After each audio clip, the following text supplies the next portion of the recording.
my name is Rachel and welcome. Today I am making hot cocoa and I'm making two methods for the hot cocoa. One is just a very quick hot cocoa that I do when I'm just trying to throw it together and somewhat replicating what you would get out of a really basic pre-made hot cocoa packet. So it's just sugar, cocoa, salt, and milk. And then the next step of it, I'll show how you can kind of elevate it and really add more character to the cocoa and just make it feel a little bit more special. So for the first part, I'm just going to start with 2 cups of milk. You can scale this up or down, but this is about how much I usually make for my kids when I make it, and usually leaves enough for me to have a little bit. I don't give them huge cups of cocoa just because it is pretty rich the way that I make it. So I find that a partial cup of it is usually enough. I'm putting the 2 cups of milk into a saucepan. And to that, I am adding 2 to 3 tablespoons of cocoa powder, and I'm giving options because it just depends on your preference. I would say start less because you can always add more, but you can't take away, as usually goes for recipes. And 3 might be a little bit much for 2 cups of milk, but that's just if I am, not measuring too carefully, which usually I'm using like a teaspoon that you eat breakfast with. I'm usually not actually using measuring spoons. And then for the sugar, I usually do between 1 to 2 teaspoons. This is one, and just to jump ahead of one of my adjustments to kind of make it taste a little bit more, more thought went into it. Using brown sugar instead of white sugar is actually a really good way to add just a tiny bit more character. So here I am going to kind of jump to that, and I'm going to be doing half brown sugar, half white, because I already put 1 teaspoon of white. And that's one thing. Most everything else is an addition. This is just one of the substitutions, so I wanted to make it at this step. All right, so with that, I have my whisk. Honestly, a lot of times I'll also just use this. Once the milk heats up, it's pretty easy to disperse the cocoa powder. I just use this around the surface and it breaks it up, but I will be using this today. And then the only other thing is a little bit of salt, literally the tiniest pinch. That's about how much I would put. Just that little bit of salt. It's not enough to make it taste salty, but it really does bring out the flavor and character of the cocoa when you're drinking it.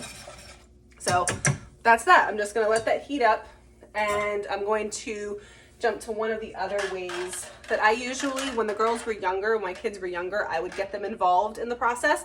They still are, but now they're able to do it differently. But this is a really good way. This is one of the plastic shaker bottles.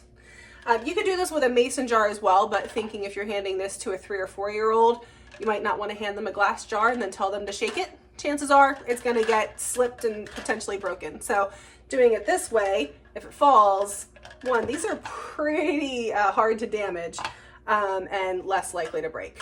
So I usually just put, I don't know, about that much, probably a little bit much, but you don't want to put too little, because once it hits the outside edge, it doesn't continue to make whipped cream. So you want to make sure to do enough.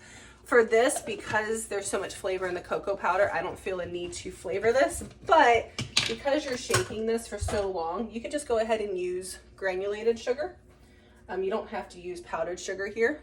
You would just put it in at the beginning of the process if you want just that little bit of sweetness, but again, I wouldn't go for very sweet here.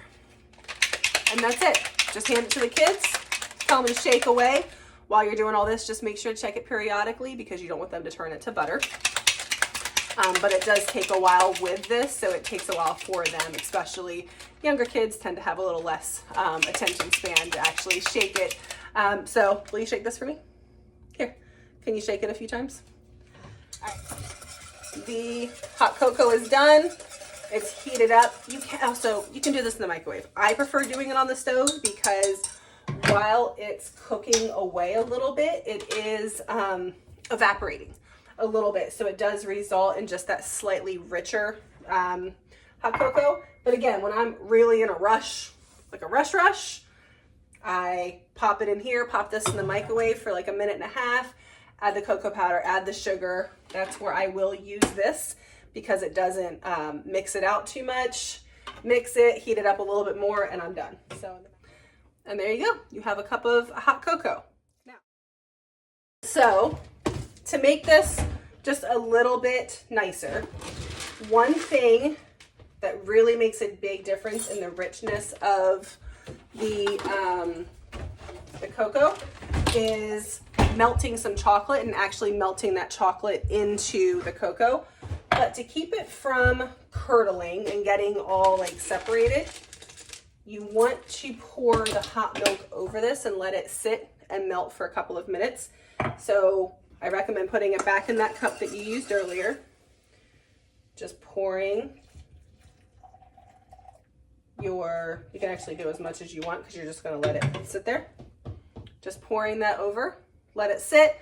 Once it, really like a minute or two while you're doing some other stuff, let that sit there.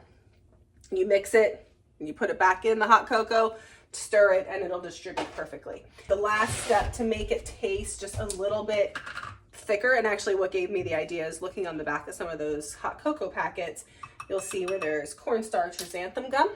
And just a tiny bit of a thickening agent, again, just makes it more luscious when you're drinking it. So I'll just add, you'd want to add this to a cold liquid first. That's the biggest trick to keeping cornstarch from clumping, is you don't want to just sprinkle it in and mix it. You want to just pre-dispense it into some cold liquid, then put it in, and then just heat until it has a chance to thicken evenly. So let me see if I can actually just show. There we go. Easy does it. What I do is pour that in there, and pretty quickly it's going to start thickening. And then you'll see here, let's just check how these are doing. So it's already melted. So I'm just going to mix this. Put that in. Now, it's hard to show the difference in flavor because they don't look that different, but just trust me when I say that the flavor of this one is just much more robust, and it has just that more, as I said earlier, that more luscious feel because of that cornstarch addition and the addition of those chocolate chips. And I don't know if you can kind of see, it's already kind of taking on just that slightly thicker feel to it. And so when you drink it, it tastes better. Here you have it. This is perfect hot cocoa. Amazingly delicious stuff. Thank you so much for watching. I hope you have a great day. Make some hot cocoa, enjoy it on our still wintry days. And thank you so much for watching. Please, if you haven't yet, like the video, subscribe, comment down below what other additions do you put into hot cocoa. I know peppermint hot cocoa is a fun thing, but I'm not really sure how much peppermint oil to put in, so I would love some recommendations there. All right, thank you so much. Have a great day.